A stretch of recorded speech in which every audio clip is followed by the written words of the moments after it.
बिस्मिल्लाहिर्रहमानिर्रहीम।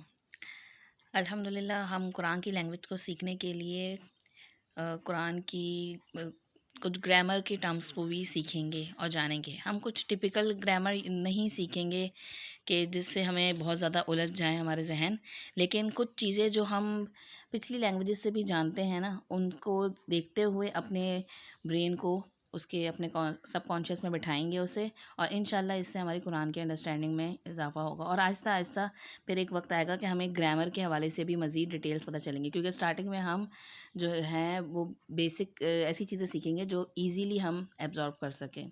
तो मेन चीज़ आप याद रखें कि जिस तरीके से पार्ट्स ऑफ स्पीच होते होंगे, इंग्लिश में ऐसे 8 पार्ट्स ऑफ स्पीच होते होंगे, अरबिक में जस्ट 3 पार्ट्स ऑफ स्पीच होंगे। एक है इस्म यानी नाउन, एक फेल यानी वर्ब, और एक थर्ड नंबर पे आप हर्फ ले लें जिसमें हम पार्टिकल्स, प्रपोजिशंस और हर्फ या मुख्तलिफ़ किस्म के हर्फ होते हैं। तो बस इन्हीं के गिर्द हम इंशाल्लाह रहेंगे। और इस्म जो होता है ना, वो उसके अंदर ही आपको फिर प्रोनाउंस भी आ जाएंगे, ज़मीर जो ज़मायर कहलाते हैं, एडजेक्टिव्स हैंगे जो सिफ़ात होती हैंगी, और एडवर्ब्स वगैरह वो सब उसी के अंदर आ जाएंगे। इवन के जो फ़ेल होता हैगा अरबी में, वो फ़ेल वही कंसीडर होगा जिसके अंदर हमें टेंस मिलेगा, यानी कि या तो इधर उसमें बात हो रही है कि पास्ट टेंस की या प्रेजेंट टेंस की या फ्यूचर टेंस में जो काम हो रहा है। अगर काम के अंदर टेंस नहीं है तो वो एक तरह से नेम ऑफ एक्शन होगा, यानी उस काम का नाम। तो वो काम का नाम है तो वो भी इस्म में आएगा, और उसको मस्दर कहते हैं। वो इंशाल्लाह हम डिटेल्स में जब जाएंगे तो मज़ीद सीखेंगे।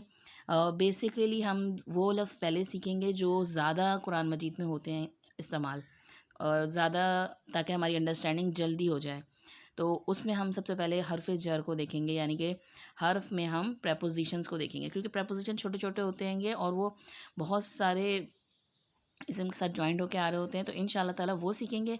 फिर हमारा इंशाल्लाह ताला सबकॉन्शियस में बैठता जाएगा ना, और आप देखेंगे कि बहुत सारी चीज़ें तो ऐसी हैंगी जो हमारी उर्दू से रिलेटेड हैंगी, और हम इंग्लिश में भी पढ़ते आते हैं, सीखते आते हैं, तो वो हमें उसकी अंडरस्टैंडिंग में इंशाल्लाह प्रॉब्लम नहीं होगी।